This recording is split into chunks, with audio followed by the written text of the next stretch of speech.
Bharatiya Janata party का शासन का 10 साल हो गया। 10 साल में उनको अपनी उपलब्धियों की बात करनी चाहिए। मंदिर मस्जिद की बात न कोई सुनना चाहता है और न उनको करना चाहिए था। उन्होंने देश की जनता से वायदा किया था कि 2 करोड़ लोगों को नौकरी देंगे, युवाओं को, लेकिन 20 करोड़ रोजगार मिल गया होता अगर नौकरी देते तो। वो 20 करोड़ और 2 करोड़ तो नहीं मिला, ऊपर से इनकी जो पॉलिसी आई जीएसटी की और नोटबंदी की, उसके कारण लाखों नौजवान बेरोजगार। जदयू की पूर्व विधायक पूनम देवी जदयू छोड़कर कांग्रेस में शामिल हो गई। कांग्रेस के प्रदेश अध्यक्ष अखिलेश प्रसाद सिंह ने उन्हें सदस्यता दिलाई। पूर्व विधायक पूनम देवी ने कहा कि श्री राम जी ने तो 14 साल वनवास काटा था, लेकिन हमने 24 साल वनवास काटकर फिर से कांग्रेस में आ गए हैं। पूनम देवी ने कहा कि महंगाई और बेरोजगारी से जीना मुहाल है। प्राय सभी सीट पर कांग्रेस और इंडी गठबंधन की पार्टी जीत रही है। महागठबंधन के नेता और कार्यकर्ता पूरी ताकत से लगे हुए हैं। वहीं अखिलेश सिंह ने कहा कि 4 चरणों में जो चुनाव हुआ है उन सभी सीटों पर इंडी गठबंधन आगे लीड कर रही है। इन 2 सीट छोड़कर बाकी सभी सीटों पर इंडी गठबंधन आगे है और बीजेपी पूरी तरीके से हारने वाली है। बीजेपी के कारण लाखों युवा बेरोजगार हो गए। अखिलेश सिंह ने कहा, मोदी जी केवल हिंदू मुस्लिम मंदिर मस्जिद करते हैं। हिंदू हम लोग भी हैं और हमने बार बार कहा हम राम के पुजारी हैं और वह राम के व्यापारी हैं। बीजेपी के कारण लाखों युवा बेरोजगार हो गए। 22 अरबपति के 16 लाख करोड़ रुपए माफ हुए। अखिलेश सिंह ने नरेंद्र मोदी पर तंज कसते हुए कहा वह गरीबों के बेटा नहीं है और दुनिया भर के धनवान आदमी उनके मित्र हैं। देखिए, भारतीय जनता पार्टी का शासन का 10 साल हो गया। 10 साल में उनको अपनी उपलब्धियों की बात करनी चाहिए। मंदिर मस्जिद की बात न कोई सुनना चाहता है और न उनको करना चाहिए था। उन्होंने देश की जनता से वायदा किया था कि 2 करोड़ लोगों को नौकरी देंगे, युवाओं को, लेकिन 20 करोड़ रोजगार मिल गया होता अगर नौकरी देते तो। वो 20 करोड़ और 2 करोड़ तो नहीं मिला, ऊपर से इनकी जो पॉलिसी आई जीएसटी की और नोटबंदी की, उसके कारण लाखों नौजवान बेरोजगार। प्रधानमंत्री जी 19 के चुनाव जीतने के बाद लोकसभा में और राज्यसभा में मैं भाषण सुना हूं बैठ के कि 2022 में किसानों की आमदनी को हम दुगना करेंगे। उस पर चर्चा करनी चाहिए थी चुनाव में। आमदनी तो दुगना नहीं हुआ, उल्टे महंगाई के कारण 100 रुपए पार डीजल हो गया, 100 रुपए पार पेट्रोल हो गया। उसके वजह से जो लागत खर्च है किसानों का वो 3 गुना 4 गुना हो गया। तो जो रियल प्रॉब्लम है उसकी बात नहीं करते हैं और मंदिर की बात करते हैं। मंदिर से जो हिंदू है वो किसको विरोध हो सकता है? मस्जिद से किस मुसलमान को विरोध हो सकता है?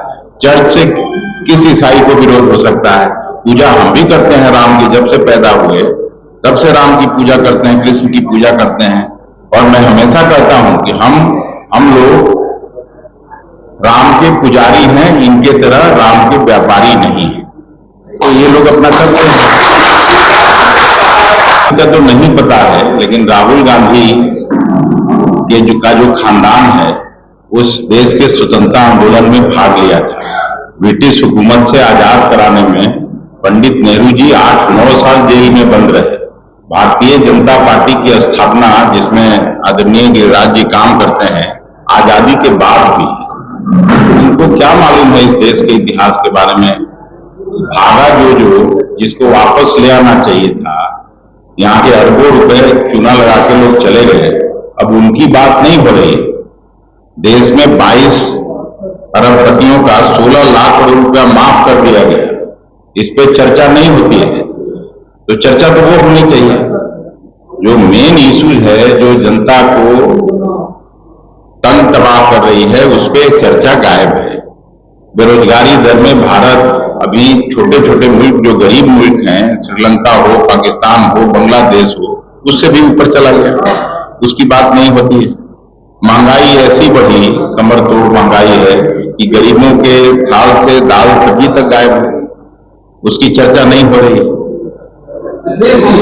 अगर आप इस अवसर पर उपस्थित लाल बाबूलाल जी, अम्बुज झा जी, राजेश राठौर जी, संजय यादव जी, सुमन मलिक जी, भोजन बाबू, नरेंद्र कुशवाहा जी और पूनम जी के सभी सहयोगी भी, हम हृदय से पूनम जी का कांग्रेस में स्वागत करते हैं और इनके आने से निश्चित रूप से पटना की दोनों सीटें, जहानाबाद की सीट और बिहार में हर जगह इनके साथ काम करने वाले लोग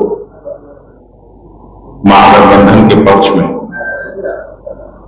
और महागठबंधन की ताकत बढ़ाने का काम करेंगे। 4 चरण का चुनाव अभी तक हुआ है और बिहार में जिस तरह से लोगों ने, यहाँ के मतदाता भाइयों ने साथ दिया है महागठबंधन का, उनका मैं हृदय से शुक्रगुजार हूं। शायद ही एक आध सीट है जहां हम लोगों का अच्छा नहीं हुआ, कुछ जगह प्रशासन की वजह से, और नहीं तो प्रायः सभी सीटों पर कांग्रेस सहित राष्ट्रीय जनता दल और वाम दलों के उम्मीदवार जीतने जा रहे हैं। जो सीट इनका गढ़ समझा जाता था, वो भी सीट इस बार भारतीय जनता पार्टी हार रही है। 3 चरण का चुनाव अभी बचा हुआ है, 5वां चरण, 6ठा चरण और 7वां चरण। इसमें सभी महागठबंधन के साथी, महागठबंधन के कार्यकर्ता और नेता पूरी ताकत से हम लोग भारतीय जनता पार्टी और जनता दलियों के उम्मीदवारों को हराने में लगे हुए हैं। आज भी मेरा कार्यक्रम था, लेकिन पूनम जी का हुआ। पूनम जी का बड़ा व्यक्तित्व है और 85 में ये एमएलए हो गई थी, तो 39-40 साल का इनका लंबा अनुभव और इनकी दक्षता हम लोग सभी जानते हैं। निश्चित रूप से महागठबंधन और कांग्रेस पार्टी को विशेष रूप से लाभ होगा। कोई सवाल है तो पूछिए। आंखें जो आपका चैनल है उसके लिए और उसके दर्शकों के लिए 2 लाइन की हम शुभकामनाएं अपने ढंग से देते हैं। आप सब में मिठास घुल जाए बांसुरी और बीन की तरह, और लोग आपको भी प्यार करने लगे वैक्सीन की तरह। हंसते रहें, मुस्कुराते रहें और देखते रहें आंखें न्यूज 24। अगर आपने अभी तक हमारे चैनल को सब्सक्राइब नहीं किया है तो हमारे चैनल को जल्द से जल्द सब्सक्राइब करें, लाइक करें, शेयर करें। अगर आप भी अपने दुकान, प्रतिष्ठान, school, college, coaching centre, restaurant, cafe का विज्ञापन देना चाहते हैं, वो भी किफायती दर पर, तो आंखें न्यूज 24 लेकर आया है आपके लिए एक सुनहरा मौका। आंखें न्यूज 24 न्यूज पोर्टल की दुनिया में बिहार का सबसे उभरता हुआ चैनल, जहां बिहार झारखंड से जुड़े तमाम बड़ी खबरें देखने को मिलती है। तो देर किस बात की, आज भी जुड़े आंखें न्यूज 24 के साथ संपर्क करें हमारे व्हाट्सएप नंबर 8935876430 पर। क्या आप पत्रकारिता के क्षेत्र में अपना कैरियर बनाना चाहते हैं? तो आज ही Royal Ashoka Institute of Mass Communication and Journalism में अपनी जगह सुनिश्चित करें। आर्यभट्ट ज्ञान विश्वविद्यालय पटना से मान्यता प्राप्त 100% प्लेसमेंट के साथ royal Ashoka Institute of Mass Communication and journalism नामांकन जारी है। हमारा पता है DS/16 गायत्री मंदिर के समीप, कंकड़ बाग, पटना 8,20,000। आप हमें संपर्क भी कर सकते हैं। हमारा मोबाइल नंबर है 9955456126।